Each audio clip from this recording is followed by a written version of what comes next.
Welcome back to the deep dive. Today we're skipping the preamble. Jumping right in. We have to. The paper we're breaking down tackles what is, it's arguably the single biggest bottleneck in agentic AI right now. Absolutely. And we aren't talking about, hallucination or context windows today. No, this is something more fundamental. We're talking about the alignment tax, specifically why it is so incredibly difficult to get a model to be smart, safe, concise, and correctly formatted all at the same time. Right, without its performance just falling off a cliff. It's the classic jack of all trades, master of none problem. Exactly. But for, high-dimensional probability distributions. Right. So we are diving into a paper. It was submitted to RVILV on January 8th, 2026, by a team from NVIDIA and some other institutions. The title is a bit of a mouthful. It is. It's GDPO, Group Reward-Decoupled Normalization Policy Optimization for Multi-Reward RL Optimization. And while the acronym GDPO might not roll off the tongue, the mechanism inside is actually a really elegant solution. To a mathematically messy problem. A very messy problem that has been plaguing reinforcement learning, or RL, for a while now. So the mission for this deep dive is to understand that mess. We need to figure out why the current industry standard GRPO is effectively blinding our models during training. And then how this new decoupled approach, GDPO, actually fixes the signal. Yes. If you're building agents or just following the architecture shifts in 2026, this is like the plumbing that makes all the fancy stuff work. Precisely. To set the stage, we have to look at where we are with language model training. We've moved well beyond simple instruction tuning. Oh, way beyond. We are firmly in the era of multi-objective reinforcement learning. Right, because users have stopped asking simple questions. We aren't just typing, what is the capital of France anymore? Not at all. We're building entire workflows. We're saying, write a Python script to scrape this data, make sure it handles 404 errors, keep the code under 50 lines, and format the output as a JSON object. That is a perfect example. In that one prompt, you've just defined at least 4 distinct reward signals. Let's see, you've got code correctness, error handling, conciseness, and format adherence, 4 different things to grade it on. And in a traditional RL pipeline, those are competing interests, right? Error handling usually means more code. Which fights directly against conciseness. And format adherence is super rigid, while the actual scripting needs to be logical and flexible. And this is where that alignment tax usually kicks in. Historically, when you're trying to optimize for all these things at once using RLHF, the model just struggles. Yeah, it can't trade the math. You improve the formatting, but the code logic gets worse. You fix the logic, but then the code gets bloated and verbose. So the industry standard solution, up until like 5 minutes ago, was this thing called GRPO, Group Relative Policy Optimization. Before we get into why it's bad, why was everyone using it? Simplicity, really. And stability. GRPO was a breakthrough because it removed the need for a separate critic model, which saves a ton of compute. Okay, so it was efficient. Very. It works by generating a group of outputs, say a few different attempts at writing that Python script, and then it just compares them against each other to see which one is better. So it's relative grading. It uses the group average as a baseline. Exactly. You're not grading against some perfect answer key, you're just grading against the class average. And that works fine when you have just one objective. Beautifully. If you're only grading on did the code run, GRPO is fantastic. Yeah. But the authors of this paper realized that when you throw multiple distinct rewards into the mix, which every modern agent needs, GRPO does something, well, mathematically nasty. And this is the core of the paper, this phenomenon they call advantage collapse. Yes. And to really get advantage collapse, we have to get a little bit technical about how GRPO handles normalization. Let's do it. Let's break it down. So in our setup, we have those 4 rewards we mentioned.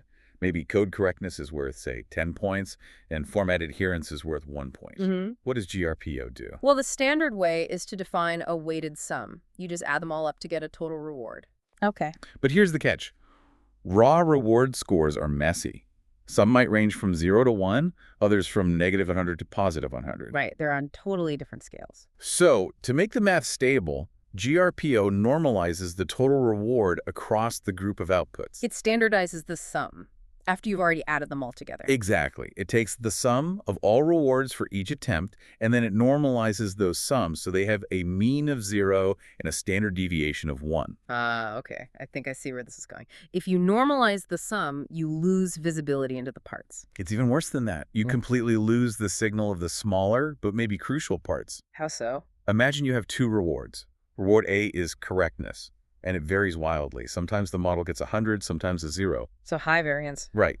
And reward B is formatting, and it's very subtle. It only varies between, say, 0.9 and 1.0. Okay, very low variance. So when you sum them and then normalize, those massive swings in reward A completely dominate the calculation. The normalization scales everything based on the huge variance from reward A. And the tiny, subtle difference in reward B, the difference between perfect JSON and broken JSON, it just gets crushed. It becomes a rounding error. So the gradient, the actual instruction telling the neural net how to update, effectively says, ignore everything else, focus only on reward A. The signal for reward B has collapsed. That is advantage collapse. The model literally cannot see the gradient for the formatting reward because it's been washed out by the noise of the correctness reward. Exactly. That explains so much about why models can be so frustratingly bad at following strict constraints while they're also doing complex reasoning. Yep. You ask for a specific format, and it ignores you. Not because it's stubborn, but because the math of the training process made that signal invisible. And the paper points out this leads to two failure modes. One is suboptimal convergence, where the model just never gets very good at those low variance tasks. And the other? The other is early training failure, where the conflicting signals create so much noise that the model just gives up and learns nothing at all. It's like trying to listen to a violin solo while a jackhammer is going off next to you. Right. If you record both sounds and then normalize the volume based on the jackhammer, you will literally not hear the violin on the playback. That is a perfect analogy for signal processing. GRPO flattens the dynamic range of the multi-objective landscape. So enter the hero, GDPO, Group Reward Decoupled Normalization Policy Optimization. The name gives it away, but walk us through the fix. The fix is, it's deceptively simple, but computationally profound. Instead of summing the rewards and then normalizing, You decouple. you decouple it. GDPO calculates the advantage and applies normalization to each reward independently first. So using our example, Yeah. it takes all the correctness scores, normalizes them, then it takes all the formatting scores and normalizes them separately. Correct. It forces the formatting signal to have the same statistical weight, the same mean and standard deviation as the correctness signal, regardless of what their original raw scales were. So now the violin is just as loud as the jackhammer in the final mix. That's it. And only after they have been individually normalized does GDPO sum them up to create the final gradient update. And this restores the resolution of the training signal. The model can now see, oh, this specific neuron firing helped with formatting even if it didn't change correctness. It creates a high-resolution gradient landscape. The paper calls this faithful preservation of relative differences. Which means a small improvement in a low-variance task is treated as just as important as a large improvement in a high-variance task. Which is critical when you have constraints that are, binary or subtle, like don't use the letter E or output exactly valid sequel. Yeah, those don't generate massive reward swings, but they are pass-fail. They're essential. And that's where the authors shifted from theory to practice. They ran extensive experiments across 3 domains that are notoriously difficult for this kind of optimization. Tool calling, math reasoning, encoding. Exactly. Okay, let's dig into the tool calling experiment first. This is arguably the most important one for all the agents people are building today. What was the setup? They used a data set that requires the model to use external APIs, like a calculator or a search engine. Standard stuff. But the catch was the rewards. They had a correctness reward, did you get the right answer, and a format reward, did you write the API call with the correct syntax. And these two usually fight each other. If the model focuses too much on the final answer, it might just hallucinate the tool's output instead of calling the API correctly. Precisely. And when they ran GRPO the old way, they saw exactly what we'd predict. The model struggled to balance the two, but with GDPO, Big improvement. a significant jump in performance. The format error rate dropped drastically, but it didn't hurt the accuracy of the final answer. Because it could finally see that format requirement clearly. Yes. They even showed GDPO could handle 3 simultaneous rewards: answer correctness, argument correctness, and format adherence. GRPO basically choked on 3 signals. But GDPO kept improving across all of them. Okay. Then they moved to math reasoning, using the GSM8K dataset. Right, the standard benchmark for multi-step math problems. And here, the trade-off they introduced was interesting. It was a length penalty, So they wanted the model to be correct, but also concise. which is a direct conflict. Chain of thought reasoning usually improves accuracy, but it also increases the length. So you're asking the model to do something contradictory. Think deeply, but, keep it short. And this is where the advantage collapse of GRPO really showed its face. GRPO would either sacrifice accuracy to meet the length constraint. Or it would just ignore the length constraint to get the right answer. It couldn't find that sweet spot. You couldn't find the Pareto frontier. Yeah. But GDPO, I found it. it found the sweet spot. It maintained the high accuracy of the more verbose models, but successfully compressed the reasoning steps. It learned to be efficient with its thinking. That is the holy grail for deployment. I mean, Yeah. we all pay for inference tokens. Of course. If you can get the same accuracy with 30% fewer tokens because the model optimized its own reasoning path, that's a direct cost saving. It's huge. And finally, they looked at coding reasoning.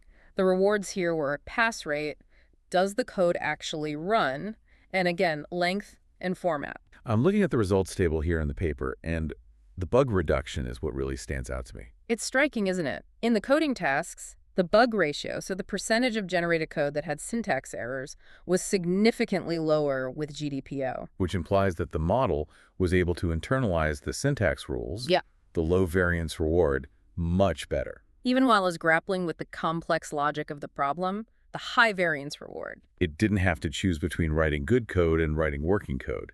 It could optimize for both at the same time. And that really is the definition of generalizability in this context. The authors claim, and I think the data backs them up, that GDPO isn't just a trick for one data set. It's a fundamental correction to how we estimate gradients in these multi-reward environments. Ex- So, okay, if this is so effective, is there a downside?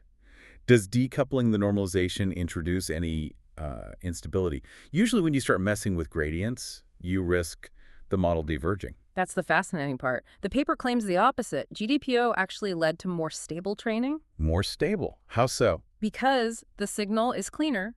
When you use GRPO and you have that collapse, the gradient is noisy. The model is effectively guessing which direction to move because the signposts are all blurry. Right, yeah, noise would lead to training spikes and instability.